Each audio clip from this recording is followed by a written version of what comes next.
यसको ब्याट्री निकालौँ हैन। पहिला त्यसपछि निक्लिनै सकेछ यताबाट पनि। अब यसको डिस्प्ले निकालौँ। निकालेर भइसक्यो। अब हामीले सबै कुनाहरू सफा गर्नुपर्छ एकदम क्लियर तरिकाले।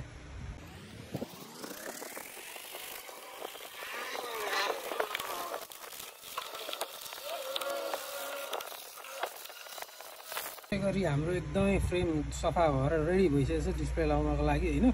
अब यसमा डिस्प्ले लगाउँ फिटिङ गरौँ है त।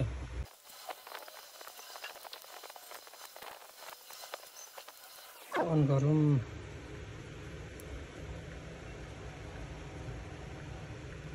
अब हाम्रो पोकोको लोगो आइसक्यो। एकदम फिटिङ भइसक्यो। तर एउटा यसमा समस्या छ।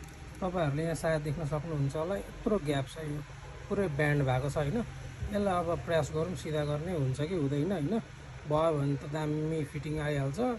अब प्रेस गरौँ के छ अब है। हाम्रो फाइनल चेकअप भइसक्यो। अब यसलाई फिटिङ गरौँ।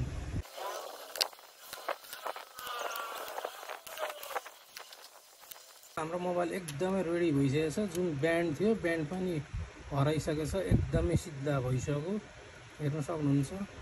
हामी यस्तो तरिकाले एकदम मजाले फिटिङ गरिदिन्छौँ। यसै गरी तपाईहरुको पनि मोबाइलमा केही समस्या छ भने हैन हामीलाई सम्पर्क गर्दा हुन्छ है। पूर्व मोबाइल सेन्टर। धन्यवाद।